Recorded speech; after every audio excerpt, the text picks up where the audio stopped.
3월 9일 살아계신 하나님의 말씀 사무엘상 7장 1절부터 6절 말씀으로 회복을 위한 전제라는 제 말씀드립니다.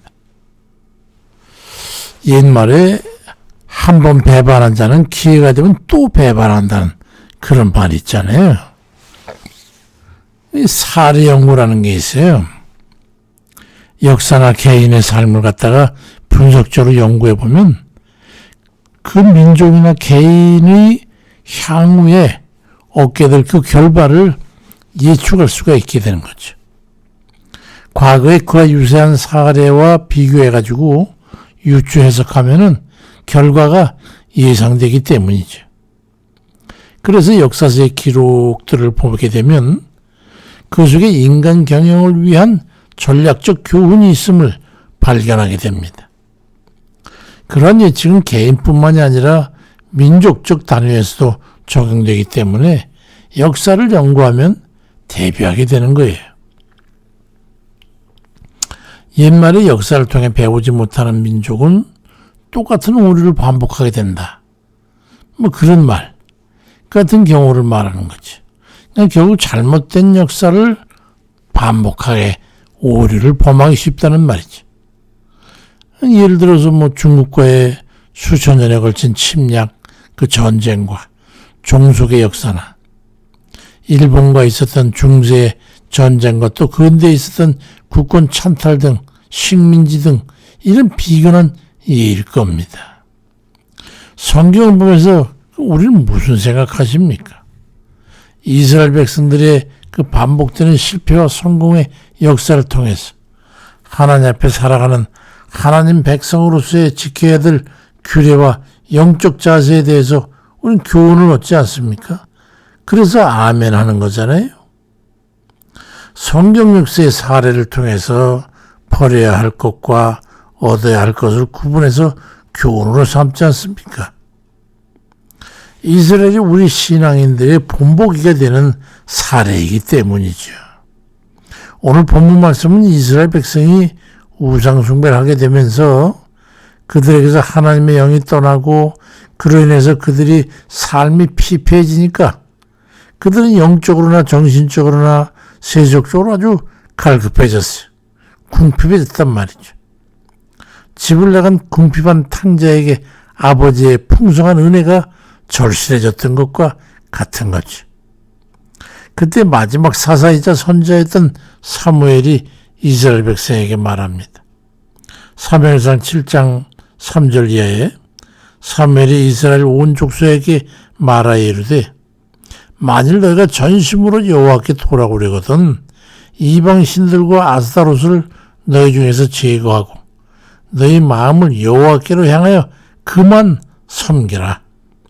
그리하면 너희를 블레셋 사람의 손에서 건져내시리라. 이에 이스라엘 자손이 바알들과 아스타롯을 제거하고 여호와만 섬기니라. 사무엘이 이르되 온 이스라엘은 미스바로 모이라.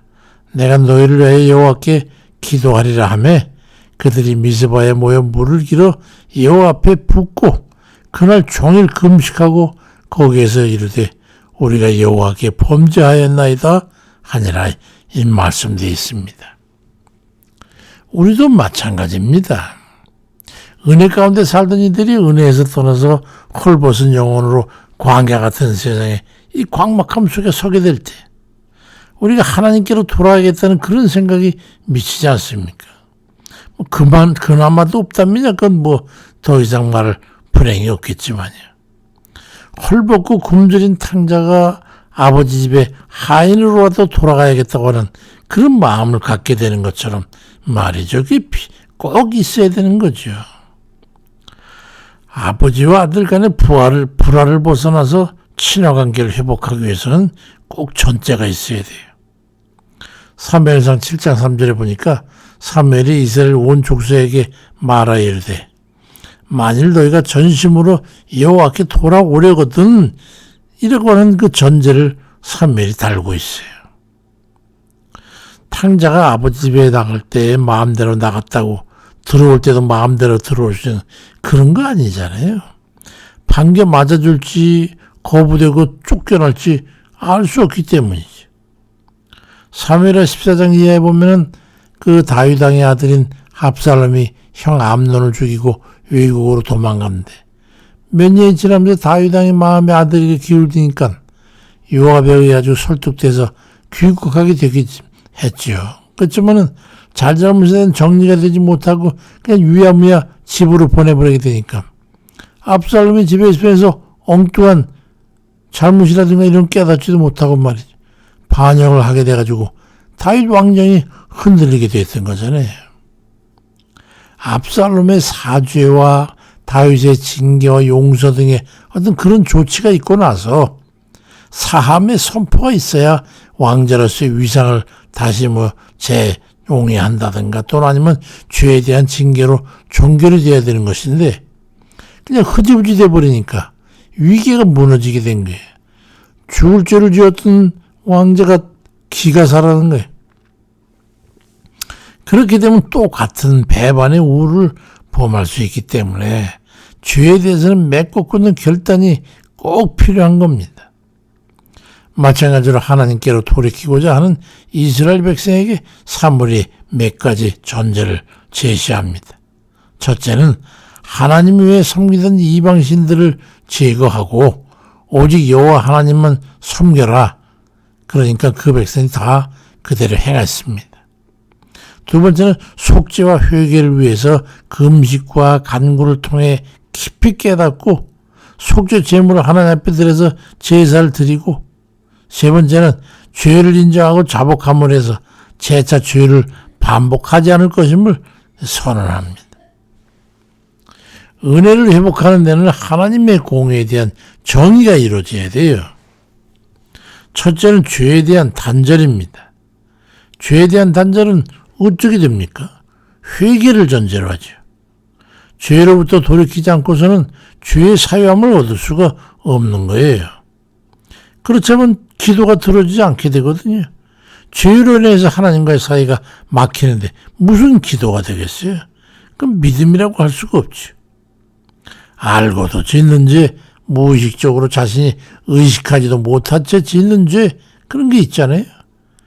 이 모든 죄에 대한 자성과 뉘우침과 자복함을 통해서 용서를 구하고 믿음으로 의롭다 여김을 받아야 되는 거잖아요. 그러니 자기 스스로가 진실과 철저함으로 주 앞에 나아가야 되는 겁니다.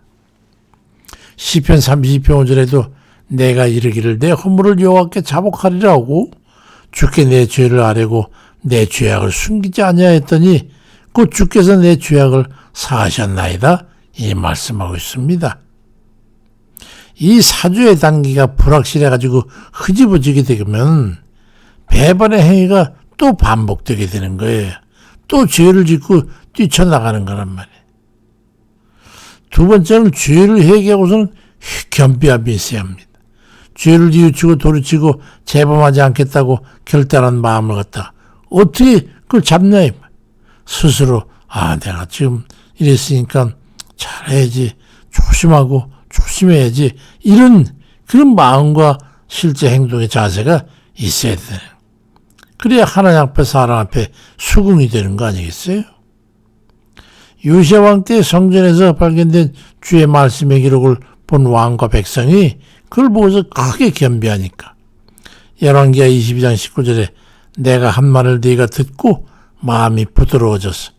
여호와 앞 곧 내 앞에서 겸비하여 옷을 찢고 통곡하였으므로 나도 내 말을 들은도라 여호와가 말하였는지라고 말씀해서 그 백성들이 다 다시 하나님 앞에 바로 서는 그런 기회가 됐잖아요. 죄에 대한 회개와 결단을 겸손히 행할 때에 우리 모두는 다 긍휼함을 입게 되는 겁니다. 세 번째는 죄를 반복하지 않기 위해서 주의 말씀대로 지켜 준행하는 삶을 살아야 되는 거예요.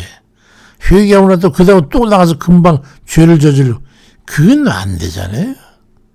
우리가 죄에 대해서 또 사함에 대해서 구원에 대해서 깨달았다고 하는 것은 그 죄에서 떠나겠다고는 결심을 하고 그 결심을 지켜 행하는 거잖아요. 그러니까 시편 119편 3, 4절에도 나로 하여금 깨닫게 해주십시오. 내가 주의 법을 준행하며 전심으로 지키겠나이다. 이 말씀하는 거죠.